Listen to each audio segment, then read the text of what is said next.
Hello everybody, thank you for watching my video, and please feel free to like, subscribe and comment, and also do check out the description below for further information and links to other websites.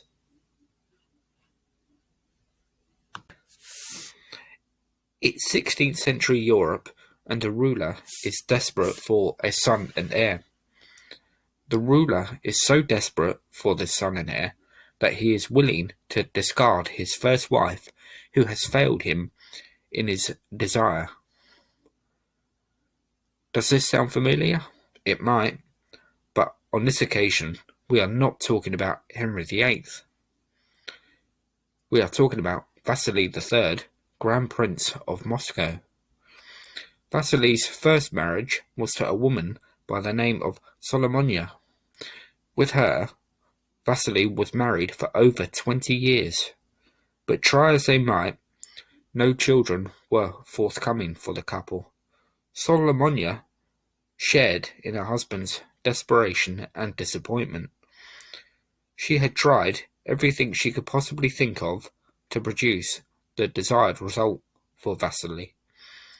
These included pilgrimages, and on a more intimate level, she rubbed remedies and ointments on her vagina. Sadly, it all failed, and by the mid-1520s, Vasily's thoughts had moved on to alternatives to his wife. Solomonia was still only in her mid-30s, but it must have looked to Vasily to be a lost cause with her.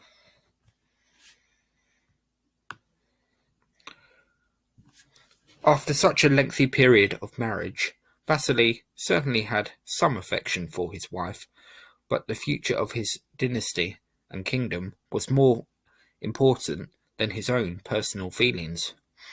Whatever way he could look at it, he needed a son. And so, for the unfortunate Solomonia, a life in a convent awaited her. She did not go down without a fight, and she struggled determinedly, but to no avail. Vasily could now look for a new wife who may produce him a son. Time was not on his side either, as he himself was now in his late 40s. In 1526 he married a young girl of around 16 named Elena.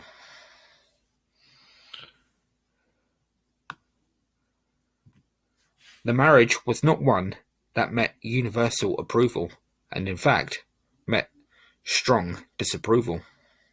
Elena was the daughter of a Lithuanian refugee, but Vasily dismissed any dissent. After a few more years of trying and struggling with his second wife, Elena finally fell pregnant and gave birth in 1530 to a son named Ivan. A couple of years later, she produced another boy, Yuri, who would prove to be Ivan's only brother.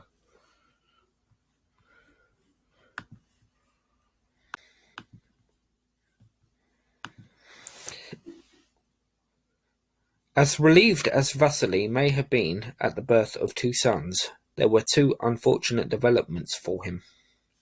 One was the fact that his second-born son, Yuri, was born deaf, making him an unsuitable candidate for the throne, should it ever come to that, later in his life. And secondly, was the simple fact that Vasily died with both his sons still only infants. He had been out hunting when he developed a pain in his leg, which turned out to be an abscess. Soon this turned extremely nasty and started to produce discharge, and over the coming weeks and months, Vasily's condition only grew worse. And by November of 1533, Vasily III was on his deathbed. Here he designated Ivan, only 3, as his successor. Vasily III died in the first week of December of 1533. A child, or in this case an infant, ruler always left a dangerous political situation. Self-serving people now sought to advance their own power and influence. Elena was now regent, and she had to guard her own, as well as those of her sons, interests. First, she had Vasily's two brothers, one called Yuri and another called Andrei, arrested and thrown in prison. Yuri was starved to death, whilst Andrei was poisoned. These were dangerous times for the young Ivan. Elena, though, was not holding back. Supporters of Yuri and Andrei were hanged, and even Elena's own uncle was imprisoned for disagreeing with her. Other men of influence were arrested on petty charges, and Elena's regency continued in the same way until her own sudden death, aged just 28 in 1538. She is said to have suffered from sudden and sharp pains. It's possible that she was poisoned. On her death, Ivan, now only in his 8th year, was now an orphan with no parents to protect him.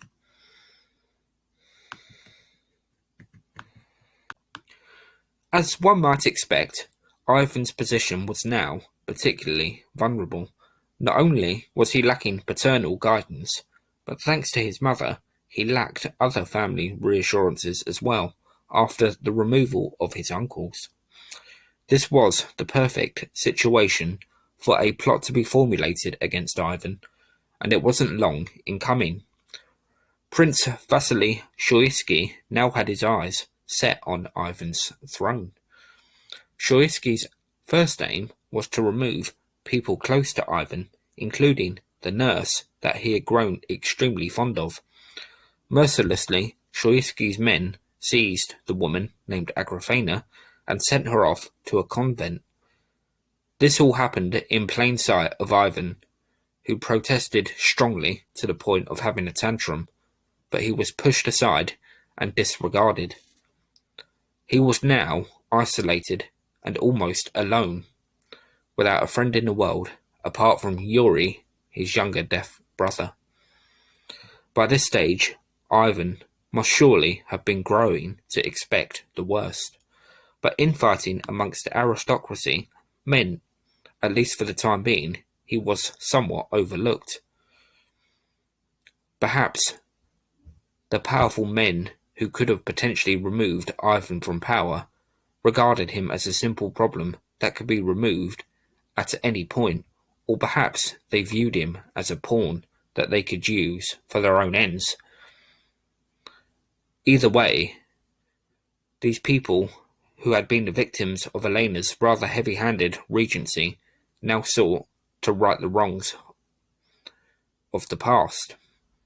Political prisoners were released from prison, including Shuisky's brother. All this political turmoil would have marked the young Ivan dramatically.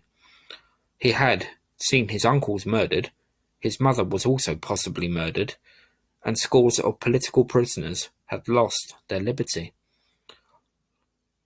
Russia was in turmoil, and it was very much a dog-eat-dog world. Ivan, despite this upheaval, and the plentiful opportunities for the aristocracy to remove him from power, remained the head of state, and he would be, at least, afforded all the pomp and ceremony due to a grand prince on important state occasions. However, this was all for show. Outside of these state occasions, Ivan was treated horribly. Dressed in poor clothing and restricted to his room, Ivan must have been a thoroughly miserable young boy growing up. As a grown man, Ivan would not forget these insults. And so this was the reality of the world of Ivan the Terrible as a young man. He grew up in a world where he feared being murdered. His own mother was probably murdered, his uncles were murdered, there was tremendous political upheaval. Enemies had been created by his mother's rather heavy-handed regency. In Ivan's eyes, matters were almost becoming a survival of the fittest type scenario. It's very easy to criticize the man that Ivan become, but no human being is born a monster. Monsters are created. And what we've witnessed here in the formative years of Ivan IV of Russia is that these early experiences are the making of great men or evil men. And Ivan was certainly shaped by the world that he lived in as a boy.